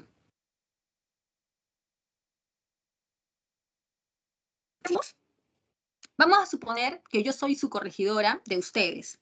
Entonces, les voy a repartir mercancías como perfumes, como estampitas, crucifijos, calzado, peine. Esas mercancías obviamente, son carísimos. Y ustedes ni siquiera les sirve para nada, porque imagínate, ¿dónde has visto tú un indio que se eche perfume? ¿Dónde has visto un indio con un crucifijo? O sea, nada que ver. Entonces, ¿por qué hago estos repartimientos?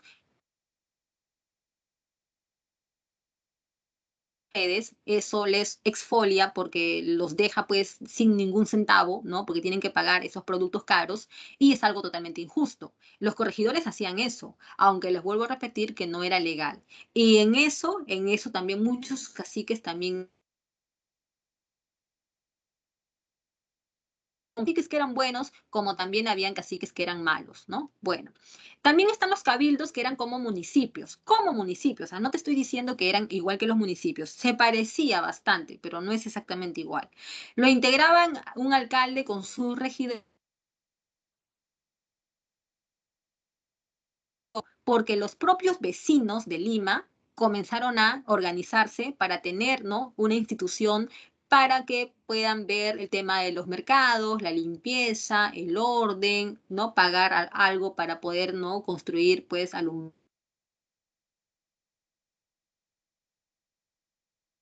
que cuesta de los propios vecinos acá en Lima. Y además el Cabildo de Lima va a pedir la creación de una universidad para que estudien sus hijos. Y esa universidad va a ser la Universidad Nacional Mayor de San Marcos, que en aquel entonces de Lima. Entonces, fue una universidad que se creó a propuesta del Cabildo, que era solamente para gente rica, porque era solamente para los hijos de las familias pudientes, y tenía otro nombre y tenía otra sede. O sea que y San Marcos tiene una historia actualmente es, ¿no? Una universidad de gente provinciana, ¿no? Ha cambiado mucho San Marcos, imagínate. Alguna vez San Marcos fue una universidad solamente para gente de élite, para gente de apellido, para gente de nombre. Hoy en día es una universidad para todos, ¿no? Para todos los peruanos. Vamos por acá. En cuanto a la economía en el virreinato, tienes al mercantilismo, que es una doctrina económica que pues busca el atesoramiento de metales preciosos y también recuerda que el mercantilismo es de tipo, ¿no?, a estados proteccionistas como España, como Francia, ¿no?, que eran muy proteccionistas. También recordemos que durante toda la etapa colonial hubo un monopolio. Eso significa que nosotros solamente podríamos comercializar con España. En la práctica, los comerciantes de Lima, que se agrupaban en el Tribunal del Consulado desde el siglo XVII, los comerciantes limeños evadían esa disposición. Contrabandeaban productos de Inglaterra, de Holanda, de Italia. ¿Por qué, profesora? ¿Por qué contra jóvenes? Eran muy caros? Por eso que al comerciante limeño le conviene traer mercadería de otros lugares para venderlo y ganar más, tener más ganancia. ¿Ya? Entonces hay que tomar en cuenta eso. Ya, entonces el monopolio tiene problemas, ¿no? Contrabando, evasión, ¿ya? Te voy a explicar eso. Mira, una vez al año o dos veces al año, del puerto de Sevilla, que era el único puerto permitido en España, porque recuerda que hay un monopolio y solamente funcionan puertos exclusivos. En España, Puerto del Callao. En América Central era Portobelo y en México era el puerto de Veracruz. Eran los únicos puertos permitidos para el comercio. Entonces, del puerto de Sevilla, una o dos veces al año salía un sistema de flotas y galeones.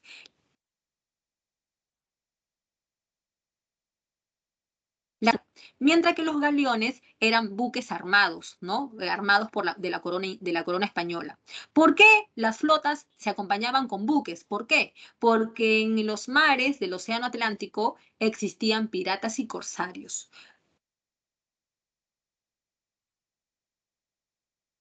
Gente que roba pues, para poder tener, por placer, ¿no? Roba porque, pues, es el oficio de un ladrón, ¿no? Robar. Mientras que el corsario es aquel profesional que tiene, pues, hasta título y para saltar los barcos españoles y pues quedarse con toda la mercancía.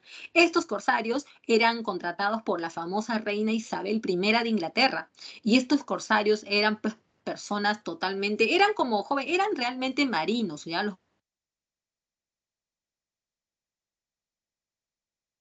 gente que sabía mucho, ¿no? De lo que es la navegación y ellos eran muy leales porque trabajaban para la corona inglesa. ¿De joven? Entonces, tratemos de diferenciar corsario y pirata. El pirata es un ratero común y corriente. Mismo que en Sevilla se encarga de controlar todo el comercio, es la Casa de Contratación de Sevilla, ¿ya? Regula el comercio de España con sus colonias americanas. Y pues el impuesto que hay que pagar por comercio internacional, ¿no? Comercio externo es el almojarifazgo. El desde el siglo XVII. Se encargaba de regular el tráfico comercial al interior del virreinato. El impuesto interno que se tiene que pagar por comercio es el alcabala. Y también se organizaba la Armada del Sur. Cuando los barcos llegaban de España, los América Central, en Portobelo. De Portobelo al Callao, como tú puedes ver en el mapa, de Portobelo al Callao, los barcos tenían que venir acompañados por la Armada del Sur, ¿ya? Para que, pues, protegerlos ante cualquier eventualidad. Por ese motivo, jóvenes, es que, número uno, las mercancías llegaban con mucho tiempo de atraso. O sea, tú pedías un vestido ahorita, te lo traían para diciembre, para Navidad, porque demoraba muchos meses. Y además, todo era muy costoso. Un producto en llegaba costando pues 100 centavos, o sea, por ponerte un ejemplo, porque el costo de viaje era muy alto, ¿no? Para pagar pues la armada real, para pagar los impuestos del mojarifazgo, para pagar al personal. Tú ya te imaginarás que todo se hacía mucho de impuestos. La minería para los españoles es la actividad económica más importante. La mina de Potosí se va a volver la más importante. Ahí en la imagen puedes ver una acuarela de cómo fue Potosí durante el siglo XVII, XVIII, porque Potosí es importante por el tema de la mina, pues como diría este señor, plata como cancha, ¿sí o no? Plata como cancha, pues en Potosí hasta el siglo XVII va a ser una mina donde se va a sacar un montón de plata. Y en Huancavelica se va a extraer el mercurio, o también llamado azogue, que servía minas trabajan los mitayos, ¿ya? Los mitayos son los que trabajan como mano de obra en las minas, o también están los indios mingados o faltriqueras, ¿no? Son distintas manos de obras que van a trabajar en las minas. Si tú eres empresario minero, tenías que pagar el quinto real, o sea,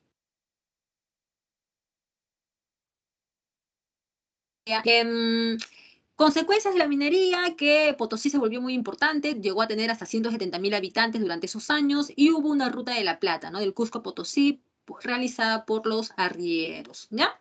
La industria aquí en la colonia manufactura, ¿no? Manufacturas, donde lo que sobresalen son los obrajes y los chorrillos. Obrajes y chorrillos son como talleres donde se confecciona ropa, solamente que los obrajes son más grandes, ¿no? Y los chorrillos eran pues más pequeños en las viviendas. Muy bien.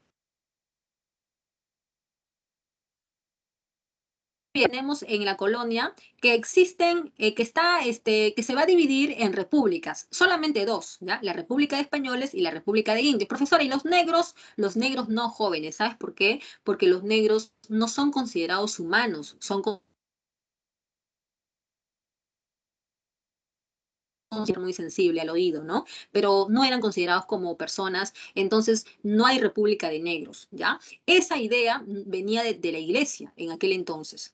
En cuanto a los españoles, ya, una cosita antes de esto. En la colonia,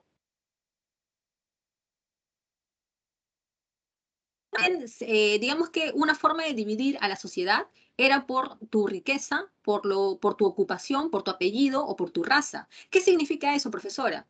Que tú podías ser un blanco de apellido, pero pobre, porque te quedaste sin riqueza, porque es todo más oscuro que blanco, pero tu padre te heredó, tu padre era un español que te heredó su fortuna y tú podías ser rico. Tú podías ser un indio, ¿no? De la nobleza, de las panacas, y tenías privilegios. Entonces, en la colonia, no vayas a pensar que los...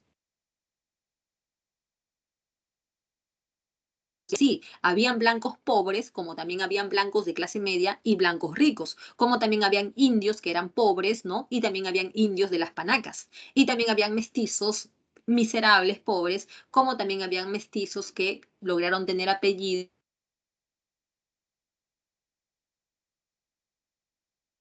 la raza, el linaje que tenías, entre otras cosas más.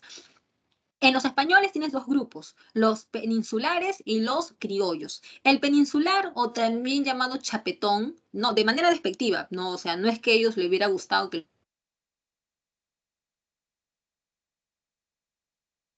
los utilizaban para referirse a ellos. Ahora, el peninsular es aquel que viene de España a ocupar cargos públicos, mientras que el criollo es el que nació en América, pero sus padres eran españoles, y el criollo con el peninsular no se llevan.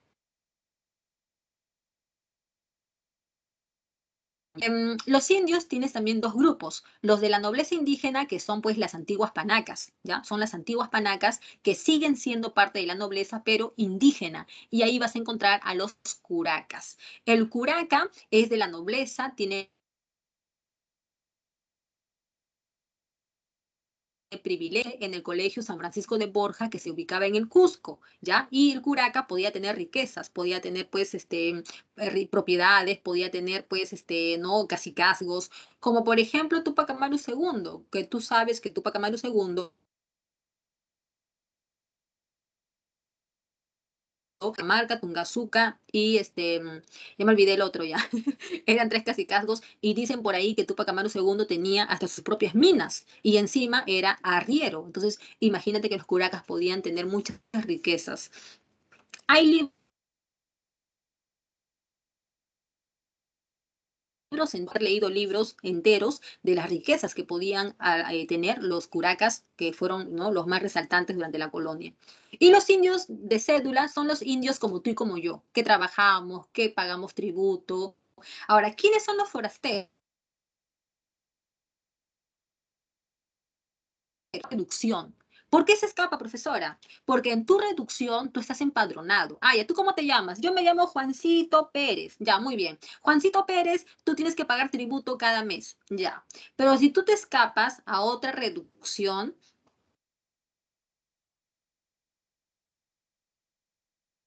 son los caciques. En Tahuantinsuyo eran curacas y ahora se les llama caciques. Algunos eran muy leales a los españoles y otros eran más comprometidos con el sufrimiento de los indígenas. Habían curacas que tenían pues cierta posición, como habían curacas que importantes, más ricos, ¿no? Más poderosos, ¿ya? Te decía que el indio forastero es aquel que se escapa de su reducción y se va a otra reducción donde no está empadronado. ¿Para qué hace eso? Para evadir el pago del tributo.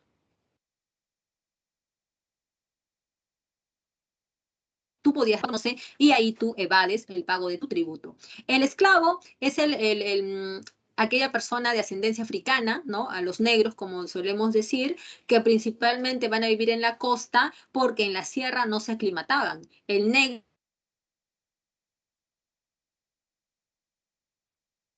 no se aclimataba al frío. Aquí en la costa trabajaban de muchas maneras, ambulantes en la calle, artesanos en las casas de las haciendas, entre otras cosas más. Y las castas eran pues los cruces, ¿no? Blanco con negro, indio con blanco, entonces durante esos años. Jóvenes, lo de la educación colonial, por favor, estas partes les voy a pedir que ustedes le den una leída más profunda, porque como verán, el tiempo es nuestro enemigo, ¿no? Terriblemente, así que esta parte, por favor, ustedes lo repasan, ¿no? Cómo era la enseñanza elitista. A ver acá, San Marcos es la primera de ellas, fundada en el año 1551, ¿ya?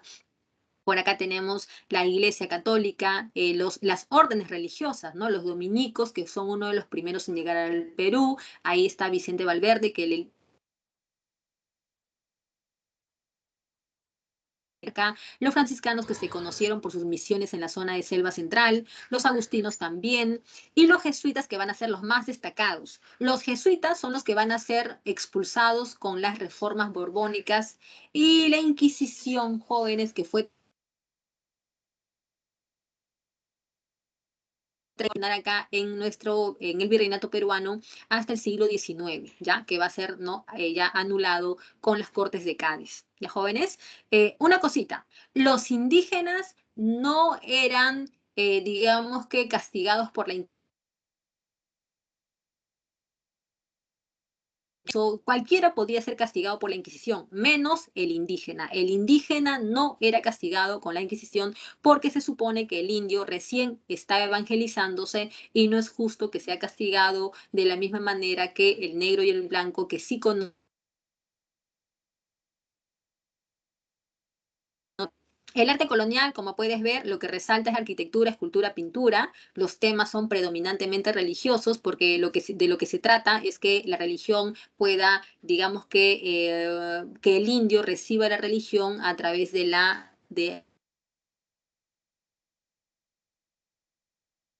al indio de una manera más eficaz, ¿no? Más rápida. Habían artistas que eran pues españoles, como también habían artistas que eran indígenas, ¿ya? También los hay. Y muchas de estas pinturas que tú vas a ver en los museos del centro de Lima eran traídos desde España. ¿No ves? Traían para acá, ¿no? Es cuestión de que tú ahora que pase la pandemia te des un tiempito, te vayas al centro de Lima y hagas un recorrido de manera, pues, con ojos de estudio, ¿no? O sea, no te vayas ahí a comerte el helado, tomarte selfie en la plaza de armas, ¿no? Sino que tienes que ir con ojos de estudio,